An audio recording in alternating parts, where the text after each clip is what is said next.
Ahora presentamos Conciencia, un análisis comprensible y académico de las estrategias propuestas para mejorar la aptitud física. Con el profesor licenciado Luis Antoniazzi. Recuerden que si quieren hablar con él personalmente, lo encuentran después de las 6 de la tarde en el 482-3719.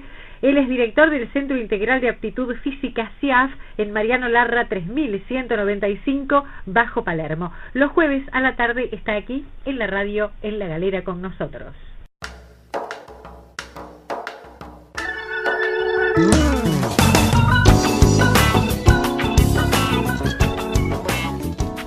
Y para arrancar, la pregunta es, ¿cómo se manifiesta la rigidez física?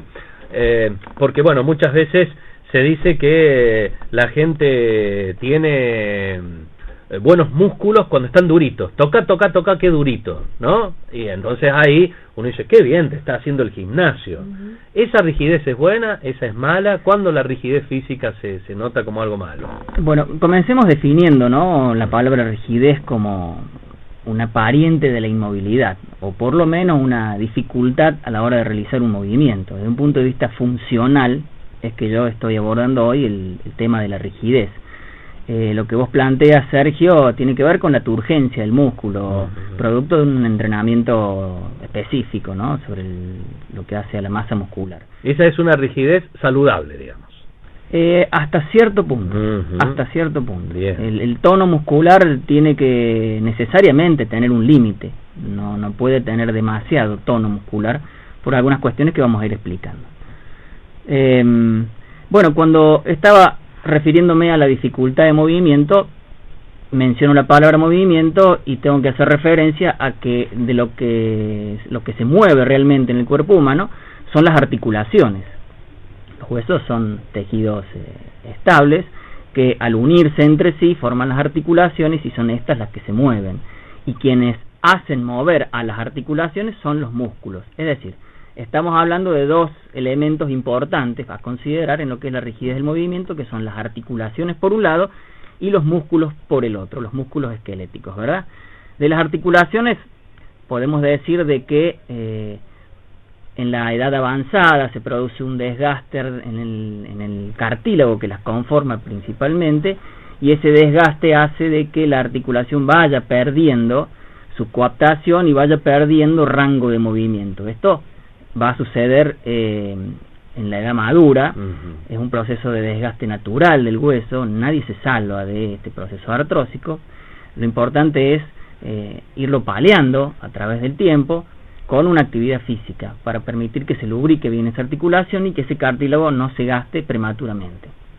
Las articulaciones también pueden dañarse, y ya no en la edad madura, sino en cualquier momento de la vida, a través de errores técnicos en la ejecución de los ejercicios físicos, ¿sí? Por ahí, cuando un ejercicio no está bien indicado o no está bien vigilado por el profesional, el ejercicio se realiza mal técnicamente y la articulación sufre, en ese sentido sufre.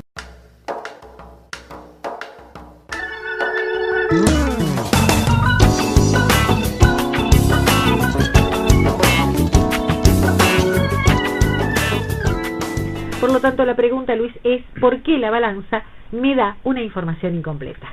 Este sería el calificativo, yo creo, más adecuado para lo que estamos por hablar, ¿no? Es una información incompleta, no es que hay que desestimar lo que la balanza marca. Lo que pasa es que no hay tampoco que sobreestimar, porque lo que la balanza marca concretamente es un peso real, es lo que pesa todo mi cuerpo. Supongamos que uno va a tener en cuenta las cuestiones que hacen a la vestimenta, y si pesara siempre con la misma ropa y a la misma hora y en la misma balanza, o tratara de buscar condiciones similares siempre que se pese, cuando está hablando de controlar su peso. Pero es importante reconocer que lo que la balanza pesa es el peso real, o sea, responde a la pregunta simplemente de cuánto peso. Lo que también habría que preguntarse es cuánto debo pesar, cuya respuesta sería, quizás no sería el término más propicio decir peso ideal, pero es el término más adecuado, me parece yo, peso ideal, que tiene que ver en un rango de máximo y mínimo dentro de las características tipológicas o morfológicas de la persona, porque hay personas caracterizadas como personas delgadas o ectomorfas, como un término clínico, que son personas de estructura esquelética pequeña y que su rango en la balanza va a ser inferior que su extremo opuesto, los llamados endomorfos, que son de estructura esquelética grande y de grandes proporciones corporales, que van a tener un rango de máximo y mínimo mayor que aquel ectomorfo. Digo esto para que no nos dejemos llevar quizás por esas tablitas que aparecen en las mismas balanzas, que si usted tiene tal edad y pertenece a tal sexo, debiera pesar tanto. Sí. Es bastante irreal y, como se plantea en la introducción, puede conducir a razonamientos poco saludables.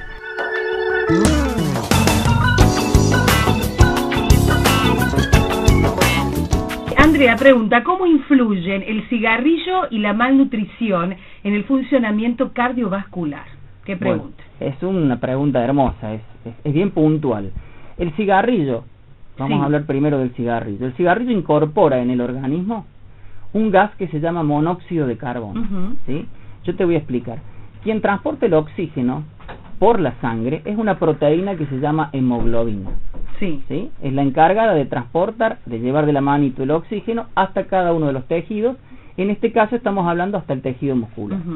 Cuando en los pulmones hay presencia de monóxido de carbono, es decir, o estoy fumando o estoy en un ambiente donde se está fumando, ese monóxido de carbono ingresa en los pulmones y esa proteína que transporta el oxígeno va a elegir transportar el monóxido. Tiene una mayor afinidad química, es una cuestión un poco más compleja, pero en términos más simples, prefiere al monóxido en lugar de llevar y de transportar el oxígeno. Esto me hace pensar que al tejido muscular que está esperando a esa proteína con el oxígeno, le va a llegar esa proteína con un gas que no le sirve para su normal funcionamiento. Esto por un lado. Por otro lado, la misma presencia de ese gas más otros elementos que incorpora el hábito del fumar va a endurecer aún más las paredes arteriales. Entonces, es normal también, aunque en este caso nocivo, poder observar cómo una persona que fuma aumenta su frecuencia cardíaca y su tensión arterial solamente por estar fumando sentado. Recién decíamos que el ejercicio físico aumenta biológicamente, naturalmente, la frecuencia cardíaca y la tensión arterial. Pero es una respuesta normal, natural y saludable. En cambio, cuando uno está fumando, por más que esté en reposo, el solo hábito del fumar ya va a incrementar significativamente la frecuencia cardíaca y la tensión arterial.